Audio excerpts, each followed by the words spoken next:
to give a person best chance in life, the best chance of success in life is false. Now, simply, we have given you a better definition of success. You seem to take success for granted. Success here, you said that your definition is economically more successful, while the topic right here says that best chance of success in life, not best chance of more success in life. You seem to misunderstand your own language right here. Now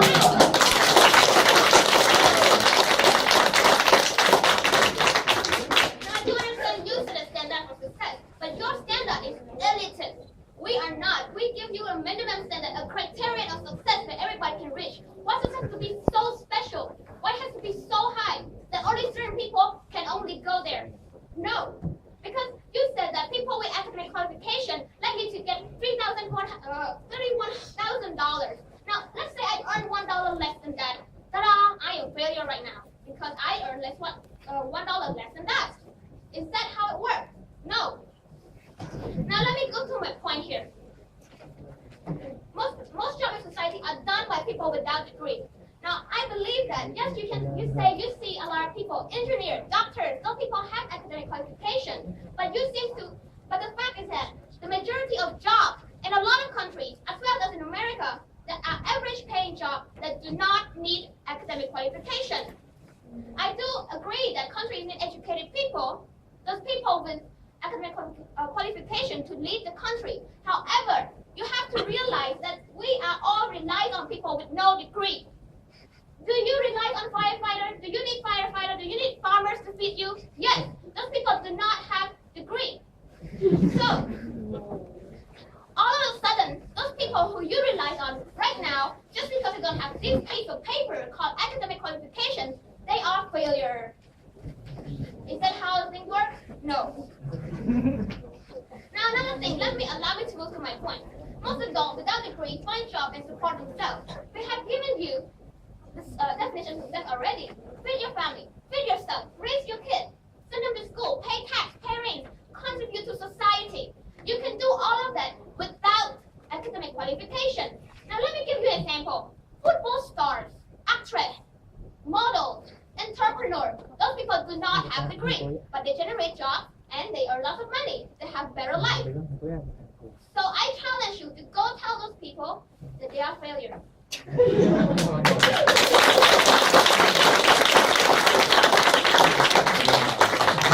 Now secondly, most people with degree who get jobs are actually not because of that academic qualification. It's because of their personal characteristics. Now I do agree that degree demonstrates that you achieve level of knowledge, and it probably give you access to job. But the thing is that, do they keep you the job? Can that guarantee you can keep the job? So you cannot use this degree as the sole means to judge, because it takes more than just degree. It takes personality, it takes commitment, it takes innovation, it takes creativity. Academic qualification based on one's performance in the respected college and university, but it's not based on what they're yet to execute in working environment. Now allow me to move to my last point here. This team failed to understand that there are many stages and criteria of success, not just after having a piece of paper called a degree. There's so many stages of success that you have to realize, not just having this. Now a real measure of success, ladies and gentlemen, comes from what man and woman is, not from what they have, whether it's a piece of paper. Now, success does not suddenly bestow on them upon the completion of degree. Now let's say I have a degree in my hand. Now at this moment, I am successful. Now if you take it away, I am failure. It's not about the degree.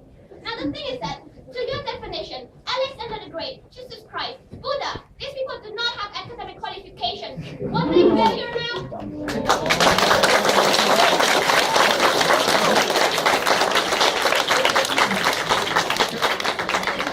This means that academic qualification does not make you successful. It's not bring successful to your life. It is something inside. It is a quality, the enable to bring success to your life. Now understand that you set a standard to success, but it's quite disappointment and sad to see that only certain people can reach that point, while we all who work hard to feed ourselves, feed our family, raise our children, send them to school every day, are actually unsuccessful. Thank you.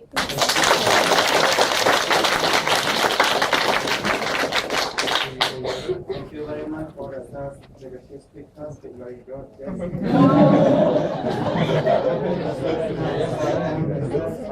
From the affirmative side.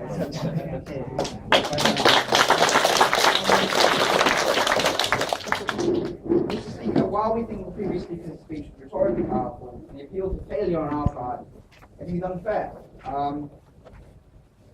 Why are we all at university? Why do we choose to go to university? Because we recognise it's the best preparation for success. Now you have offered two definitions. There's been two definitions in this debate surrounding success. There is yours, which incidentally you do not get to offer because we are the proposition. And you're meant to oppose whatever we say. You have not offered an opposition to what we have said. You've merely offered an alternative to what we have said. But what we're going to do is break our case down into your definition and our definition and tell you how we win on both.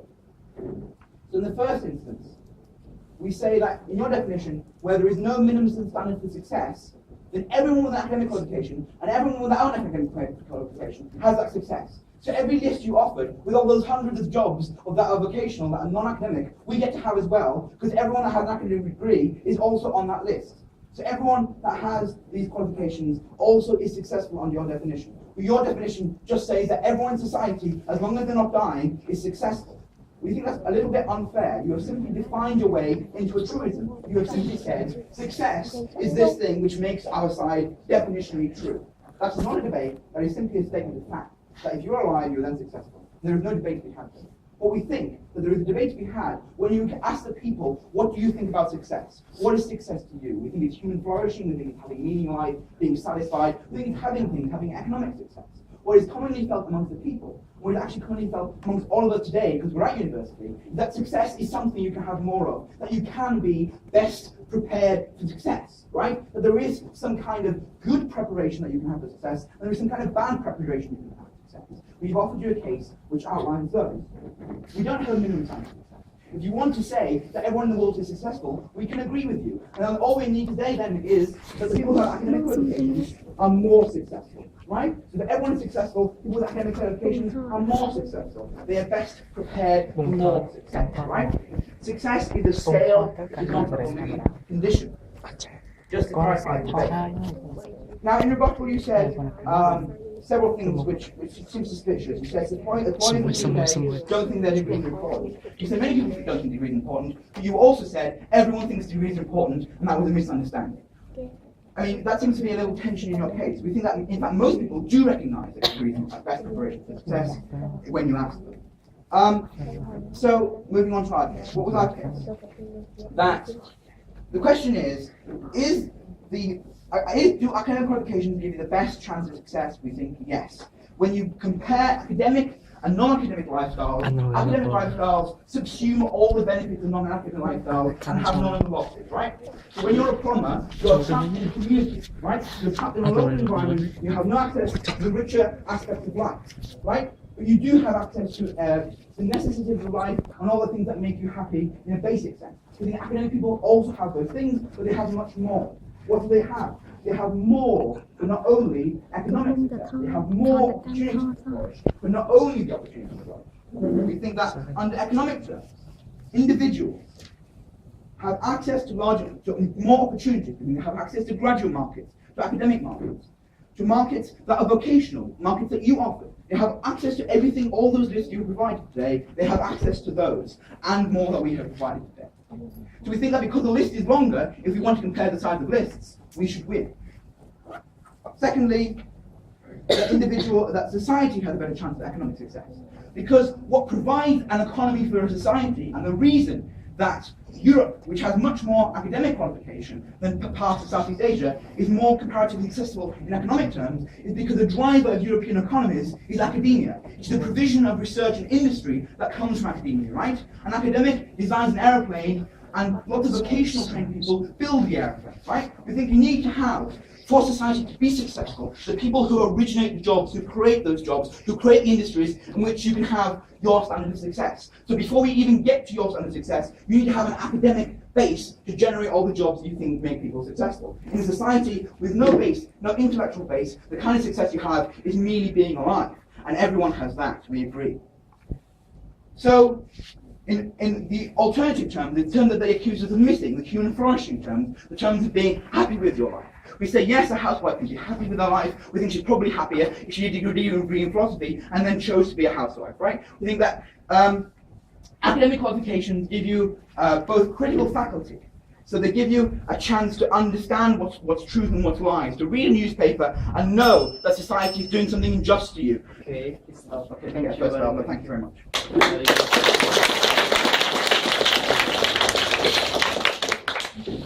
Okay, excuse our speaker from X team.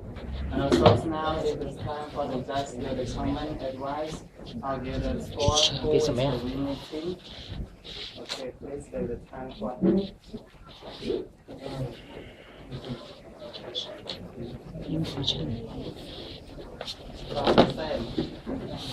From the same, right?